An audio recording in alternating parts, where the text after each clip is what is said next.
El muro de nuestra resistencia a sanar. El tomador de decisiones. El tomador de decisiones es lo único que hay. Siempre somos el tomador de decisiones. Una vez que elegimos abandonar el cielo, o creímos poder abandonarlo, nos convertimos en un tomador de decisiones. En el cielo solo está el único Hijo, Cristo, pero una vez que creímos separarnos, nuestra identidad como Cristo se convirtió rápidamente en un recuerdo cada vez más borroso. El yo posterior a la separación siempre es el tomador de decisiones. Este autoconcepto no cambia nunca. Tratamos de ocultarlo y de fabricar historias sobre nosotros mismos, de que no somos un yo tomador de decisiones, sino un yo culpable y pecaminoso. Esto viene establecido por el hecho de que somos cuerpos sin mente, y sin una mente, el único agente tomador de decisiones. ¿Cómo podemos ser responsables de nuestra condición o situación? Así, siendo cuerpos, somos inocentes y todas las demás personas y cosas son responsables de nosotros, y por lo tanto culpables. No obstante, el fondo de todo esto es que, como las ideas no abandonan su fuente, nunca hemos dejado de ser un tomador de decisiones. El único propósito de Jesús en este curso es deshacer la disociación que parece separarnos de nuestro yo tomador de decisiones. Así, el proceso de mirarte a ti mismo o a un ser querido que sufre cáncer, por ejemplo, es lo que empieza a acabar con esa disociación. El tú que estás mirando es el yo observador, el tomador de decisiones. Cuando el tomador de decisiones elige estar en su mente correcta, se convierte en un observador. El yo observador está mirando a alguien que tiene cáncer y está muriendo, o está mirando a alguien que hace cualquier otra cosa. Esto nos ayuda a acabar con la identificación con el yo ego, con el yo corporal, y empezar a reidentificarnos con lo que siempre hemos sido, el tomador de decisiones. Tenemos que ser conscientes de que sentir que somos víctimas del tomador de decisiones no es distinto de sentirnos víctimas de los padres o de cualquiera. Todo lo que esté pasando es lo que nosotros, como mentes tomadoras de decisiones, queremos a pesar de cómo finjamos sentirnos. Todos estaríamos de acuerdo en que el dolor es algo que no deseamos, pero si mirásemos lo que está ocurriendo en nuestras mentes, nos daríamos cuenta de que, de hecho, nos deleitamos en el dolor. Aceptar este hecho con respecto a la salvación es lo que acaba con la dinámica de la cara de inocencia, en la que voluntaria y felizmente elegimos sufrir para poder apuntar con un dedo acusador a la persona que nos ataca, diciendo con gran regocijo: «Mírame, hermano, por tu culpa muero». El hecho de que me haga esto a mí mismo significa que no hay una causa externa.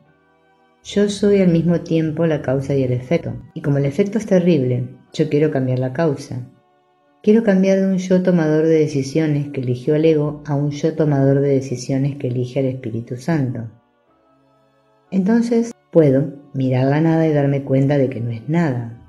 Lo que denominamos la realidad del mundo descansa sobre la dinámica del ego, de convencernos de que no debemos mirar la nada porque en realidad es algo horrible. Pero el mundo miente.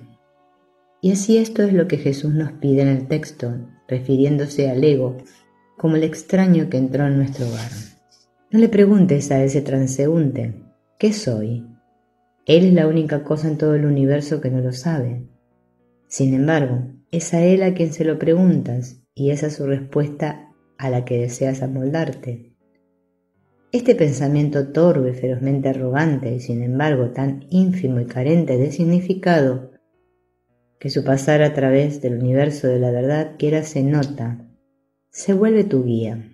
A él te diriges para preguntarle el significado del universo, y a lo único que es ciego en todo el universo vidente de la verdad le preguntas: ¿cómo debo contemplar al Hijo de Dios? Esto, por supuesto, no tiene sentido, especialmente cuando disponemos de la voz de la sabiduría y la verdad que está esperando nuestra decisión.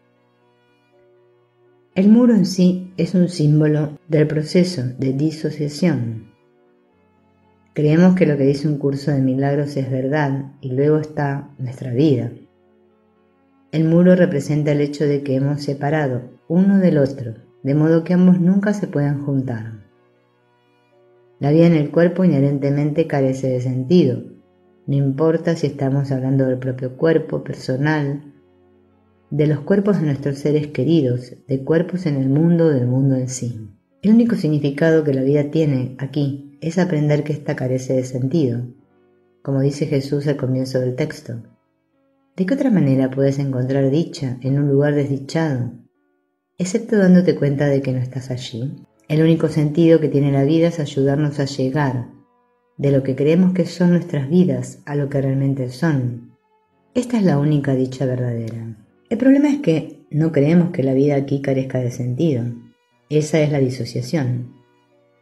En una parte de la mente entendemos, creemos y aceptamos como verdadero lo que el curso dice, y es que la vida aquí no tiene sentido, y que fuera del cielo no hay vida. Y luego, en la otra parte de la mente, creemos que nuestras vidas sí tienen sentido, tal como lo vemos por nuestras reacciones a nosotros mismos, a los seres queridos y a sucesos y situaciones en el mundo. En cierto sentido, el muro es para todos el mismo, aun cuando las formas difieran, porque la disociación es disociación. Si sentimos que las vidas son maravillosas, significativas y dichosas, o bien que son banales, dolorosas y un fracaso, seguimos haciendo real la vida aquí.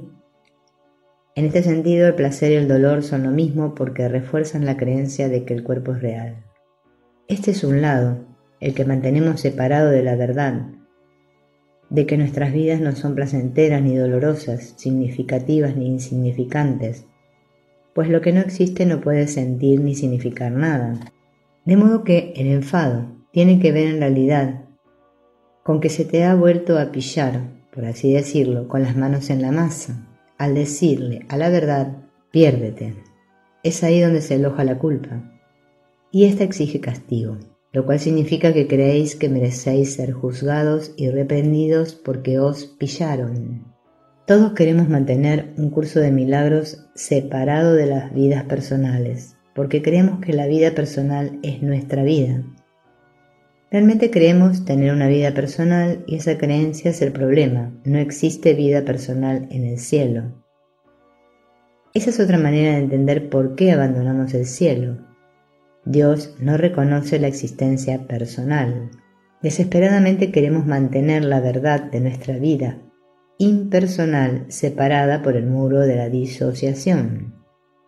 Fabricamos el muro de hormigón armado y luego lo reforzamos para que no nos puedan hacer daño, para que parezca que eso no es lo que estamos haciendo.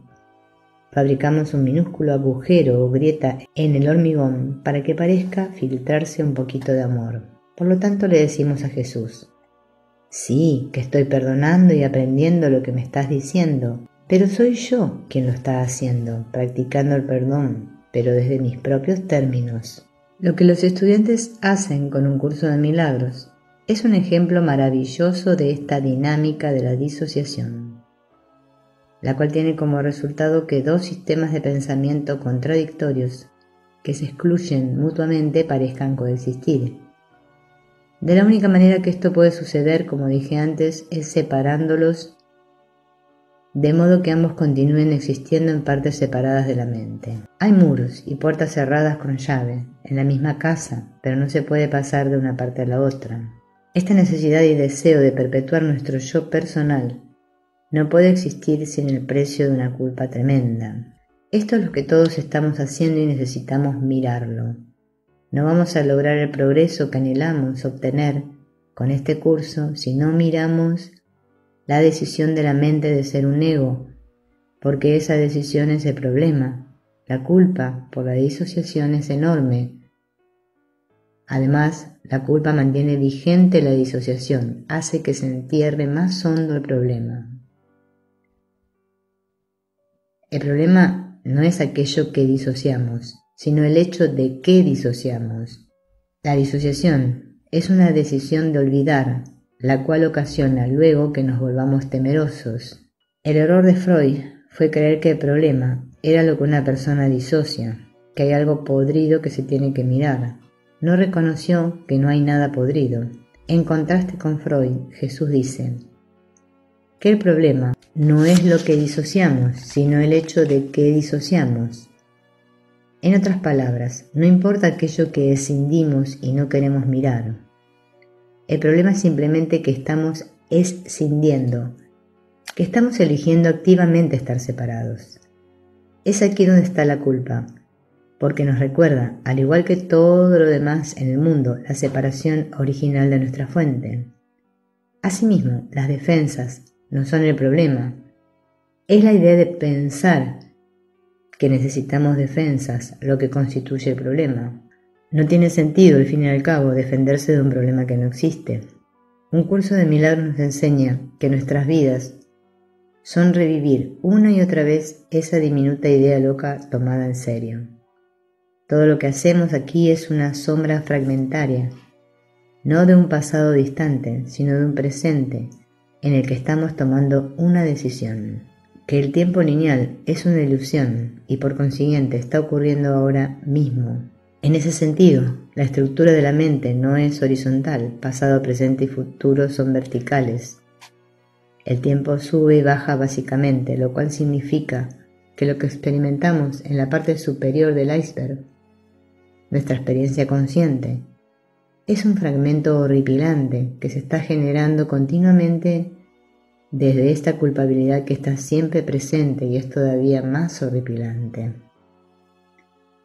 No necesitamos regresar a ese instante original, pues lo que pareció haber ocurrido entonces está ocurriendo ahora, y por eso solo es necesario atenderlo ahora. Si estoy enfadado, es porque soy culpable, y si soy culpable es porque estoy disociando a Dios y sustituyendo su amor con el amor a mí mismo. El especialismo siempre es sustitución. En el especialismo sustituimos nuestro amor a Dios por el amor a otro. Por eso hay tanta culpa asociada con el especialismo. Nuestro amor especial a otra persona encubre el amor especial a Dios, pero eso a su vez encubre el amor a nuestro Creador, el cual se comenta en la sección El miedo a la redención.